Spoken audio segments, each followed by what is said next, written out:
महाराष्ट्रासारख्या एका राज्यामध्ये इतकं मोठं कांड घडलेलं आहे, अशा वेळेला या देशाच्या राष्ट्रपतीपदी एक महिला आहे. कालच राष्ट्रपती मथुरेला गेल्या आणि प्रेमानंद महाराजांचा आशीर्वाद त्यांनी घेतला. मी पाहत होतो, चांगली गोष्ट. आणि प्रेमानंद महाराजांनी त्यांचा उल्लेख आपल्या राष्ट्रपती या धर्मात्मा आहेत असं म्हणाले. त्या धर्मात्मा जर असतील किंवा आहेत असं आपण मान्य केलं, सज्जन महिला आहेत, तर त्यांनी महाराष्ट्रासारख्या राज्यामध्ये असंख्य महिलांचं जे शोषण झालं आणि त्याच्यामध्ये सरकार काहीतरी प्रमुख माहिती दडपते आणि अनेकांना वाचवण्याचा प्रयत्न करते, अशा वेळेला राष्ट्रपतींनी राज्यपालांना निर्देश दिले पाहिजे आणि राज्यपालांनी याच्यामध्ये हस्तक्षेप केला पाहिजे या संपूर्ण प्रकरणात. एप्सिलला मारण्याचं खराब सोबत होऊ शकतं असं देखील विजय वडेट्टीवार म्हणतात. विजय वडेट्टीवार बोलतात म्हणजे खरं असेल. जेफ्री एप्स्टाईनला तुरुंगात मारलं हे खरं आहे आणि जगभरातल्या नेत्यांची नावं त्याच्यामध्ये होती. त्यात भारतातलेही नेते होते. ती मोठी सुपारी होती. खराच्या बाबतीमध्ये सुद्धा अनेक राजकारणी, उद्योगपती, IAS, IPS असे अनेक लोक त्याच्यामध्ये फसलेले आहेत. पण मला असं वाटतं की नाशिकचे पोलीस आयुक्त संदीप कर्णिक यांनी सुरुवातीपासून या प्रकरणात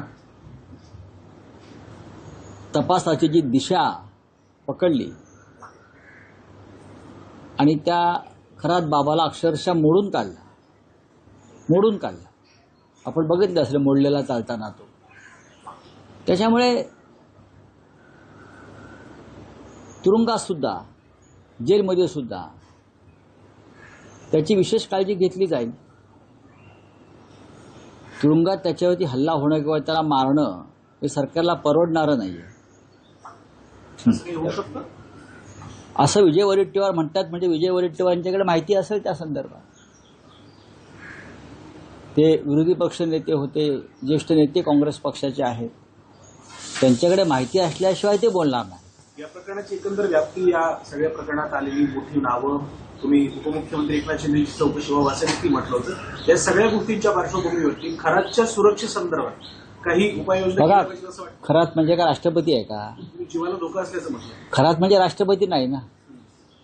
तुरुंग अधिकारी बघा, ही तुरुंगाची जबाबदारी असते. तुरुंग व्यवस्थापन, जेल पोलीस ते बघतील. खरातच्या सुरक्षेवरती बोलण्याचा इथे संबंध काय किंवा कसाबच्या सुरक्षेवरती बोलण्याचा संबंध काय? कसाबसाठी तर स्पेशल जेल उभारला होता, कसाबसाठी अर्थ रोडला. आणि कसाबला फाशी दिल्यावर त्या जेलमध्ये आम्हाला ठेवलं. त्याच्यामुळे आता कसाबला फाशी झाल्यावरती त्या जेलमध्ये कोणी जाणार आहे राजकारणी तेवढंच बघा. राऊतसाहेब, तुम्ही कसाबचा उल्लेख केलात म्हणून तुमच्या पुस्तकामध्ये एक चॅप्टर आहे कसाबची बिर्याणी. तुम्हाला काही कसाबच्या ट्रीटमेंट बद्दल त्यावर तुम्ही लिहिलेलं आहे की कशा पद्धतीने. आता खरातवरून कसाबवरती कसे काय आला? तुमच्या पुस्तकात ते चॅप्टर आहे. त्या पुस्तकासंदर्भात विशेष एकदा माझ्याशी तुम्ही चर्चा करा.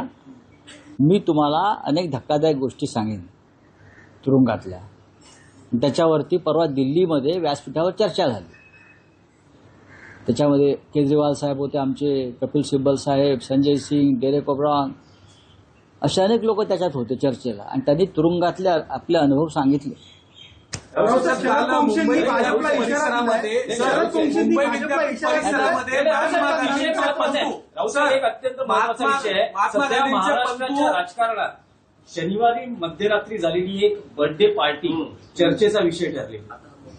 त्याचे जे फोटो बाहेर येत आहेत त्या पार्टीला आदित्य ठाकरे यांची विशेष उपस्थिती त्या संदर्भात काल माझी भूमिका आणि मत व्यक्त केलं. परत बोलणार नाही.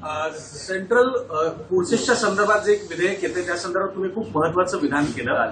सेंट्रल फोर्सेसमध्ये, आर्म फोर्सेसमध्ये अनरेस्ट आहे अशा प्रकारचं तुम्ही विधान केलं होतं. नेमकं काय संदर्भ आहे?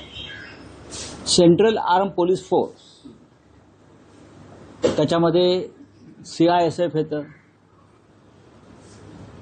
सेंट्रल रिझर्व्ह पोलीस फोर्स येतो, Indian Tibetan border police force येतो, असे सगळे फोर्सेस येतात. आणि हे सगळे फोर्सेस आपले विमानतळं, सार्वजनिक आपले जे पब्लिक सेक्टर्स आहेत म्हणजे BARC पासून सगळं, संसद, बॉर्डर सिक्युरिटी फोर्स, सीमा सुरक्षा दल, ह्या संदर्भात एक बिल काल लोकसभेत आणि राज्यसभेत मंजूर करण्यात आलं. आम्ही त्याला विरोध केला. त्याचं कारण असं आहे की या सगळ्या फोर्सेसना, या सगळ्या फोर्सेसची प्रतिष्ठा धुळीस मिळवण्याचं काम केलं आणि या सगळ्यांच्या प्रमुख म्हणून IPS अधिकाऱ्यांना आणण्याचा निर्णय झाला. याला या सगळ्या फोर्सेसचा विरोध आहे. म्हणजे लढणे को हम और खाने को तुम अशी भूमिका थोडक्यात दिसते. आतापर्यंत पुलवामामध्ये कोण बळी गेले? हाच फोर्स बळी गेला ना. 40 जण जे गेले बळी, हेच गेले. नक्षलवाद्यांच्या लढाईमध्ये कोण असतं? हाच फोर्स असतो सर. ठिकठिकाणी अनेक VIPंच्या सुरक्षेमध्ये कोण असतं? हाच फोर्स आहे. संसदेची सुरक्षा ह्याच लोकांकडे आहे. पण ह्यांच्यावरती आता, ह्यांच्यामधून कोणी आता डायरेक्टर जनरल होणार नाही, DG होणार नाही, ॲडिशनल DG होणार नाही, प्रमोशन नाही त्यांना. तर ती सगळी प्रमोशन ही डेप्युटेशनवर येणाऱ्या IPSना मिळते.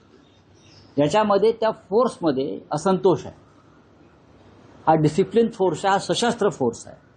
आणि जेव्हा अशा फोर्समध्ये असंतोष, अशांतता आणि अनरेस्ट निर्माण होते, तेव्हा दुर्दैवानं काही वेगळं घडू नये असा इशारा मी काल संसदेमध्ये दिलेला आहे आणि तो योग्य आहे.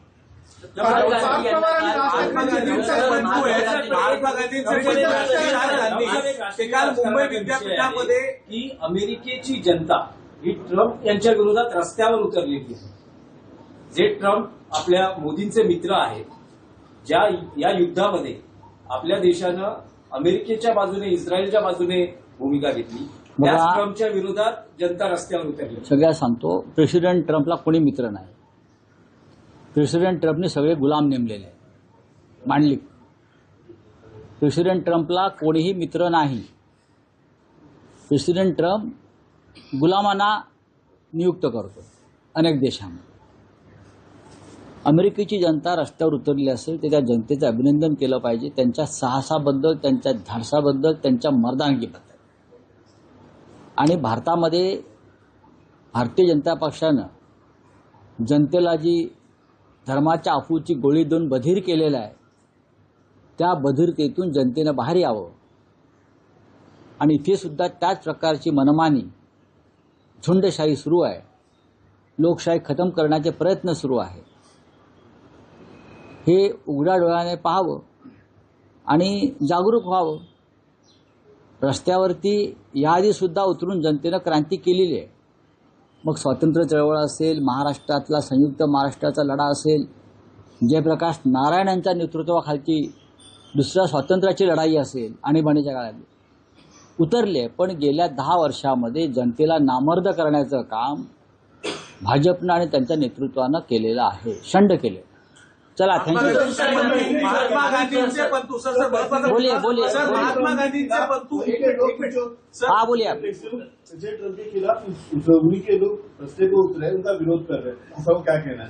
देखिए, अमेरिका में जो लोग सड़क पर उतरे हैं, लाखों की संख्या, लाखों की तादाद, लगभग 1 करोड़ लोग, आंकड़ा दिया है 80 लाख, लेकिन 1 करोड़ लोग 3,300 शहर में सड़क पर उतरे हैं.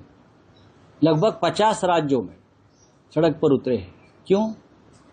ये जो तानाशाही चल रही है ना प्रेसिडेंट ट्रम्प की, तानाशाही, डिक्टेटरशिप, अथॉरिटेरियन शासन, उसके खिलाफ स्वतंत्रता चाहिए, लोगों को फ्रीडम चाहिए उनसे, प्रेसिडेंट ट्रम्प से, जो युद्ध कर रहा है ईरान से, कभी उससे जनता नाखुश है, असंतुष्ट है. और डेमोक्रेसी बचाने के लिए नो किंग, प्रेसिडेंट ट्रम्प तुम राजा नहीं हो अमेरिका के, no king and regime change की घोषणा करके जनता उतरी है. उसका स्वागत करना चाहिए. साहस है, हिम्मत है वहाँ की जनता में डेमोक्रेसी बचाने की. भारत की जनता को जिस तरह से धर्म की अफवाह की गोली देकर सुलाया है मोदी और उनके लोगों ने, अगर ये जनता जागेगी तो उनको पता चलेगा बाहर क्या चल रहा है।